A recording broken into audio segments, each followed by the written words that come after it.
নিয়ে চলে এলাম আবার একটা নতুন ভিডিও। মূলত এই ভিডিওটা দশম শ্রেণীর কোনি উপন্যাস থেকে, যেটা নিয়ে প্রত্যেকেই চিন্তিত থাকে।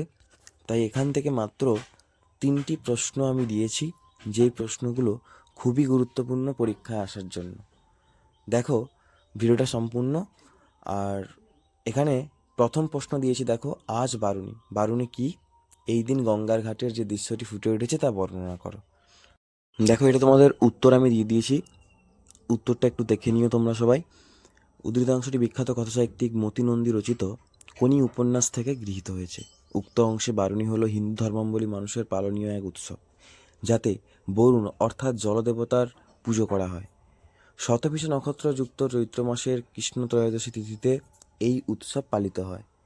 এই উৎসব উপলক্ষে নদী জলাশয়ে প্রচুর মানুষের সমাগম হয়। এই সময় মানুষ গঙ্গা বা বড় নদীতে আম নিবেদন করেন। মানুষেরা বিশ্বাস করেন এই দিন গঙ্গা স্নান করলে শত শত সূর্যগ্রহণের গঙ্গা স্নানের পুণ্য লাভ হয়। এরপর প্যারা চেঞ্জ করে সুন্দর করে পয়েন্ট দেবে, ঘাটের দৃশ্য দিয়ে লিখবে, এই উৎসবের দিন গঙ্গার ঘাটে বয়স্কদের ভিড় জমে। ছোট ছেলেরা আম সংগ্রহের জন্য কেউ গঙ্গার গলা জলে দাঁড়িয়ে আছে, কেউ দূরে ভেসে রয়েছে। গঙ্গার জল তোলপাড় করে আম কুড়িয়ে তারা মহা আনন্দে ঘাটের এক জায়গায় রেখে আসে। পরে পথের ধারে বাজারে তারা সেই আম কম দামে বিক্রি করে দেয়। গঙ্গার ভাটায় জল সরে যাওয়ায় ঘাটের সিঁড়ি কর্দমাক্ত বলে মানুষজন বিরক্ত হয়।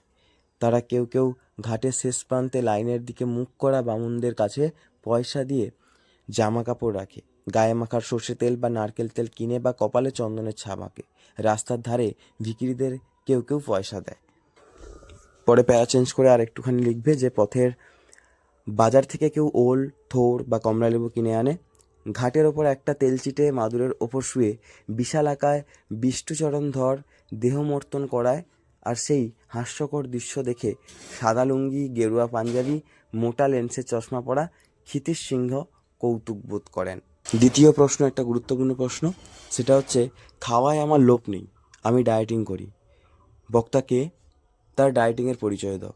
এখানে সেই উক্ত অংশে বক্তা বিষ্ণুধর, যার ডায়েটিংয়ের পরিচয় বলতে তার খাদ্য তালিকা আগে কেমন ছিল, বর্তমানে খাদ্য তালিকা কেমন আছে, সেটা নিয়ে মূলত উত্তরটা তোমাদের লিখতে হবে। দেখো আমি উত্তরটা সুন্দর করে দিয়ে দিয়েছি, তোমরা একটু দেখে নিও।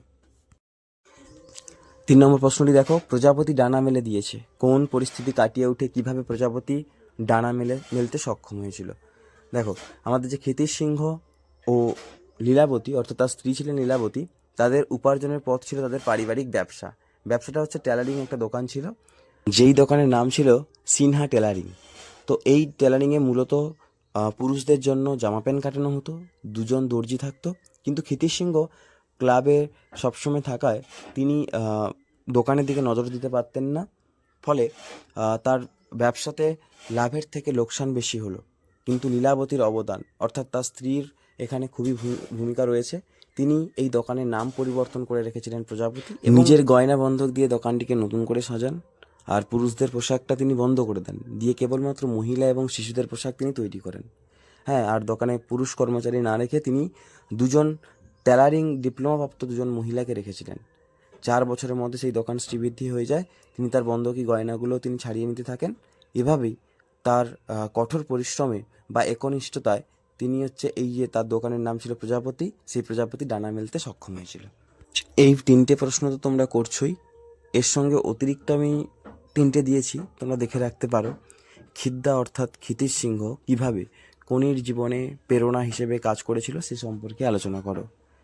তারপর একটা প্রশ্ন দিচ্ছি, দেখো, এটা বুকের মধ্যে পুষে রাখুক।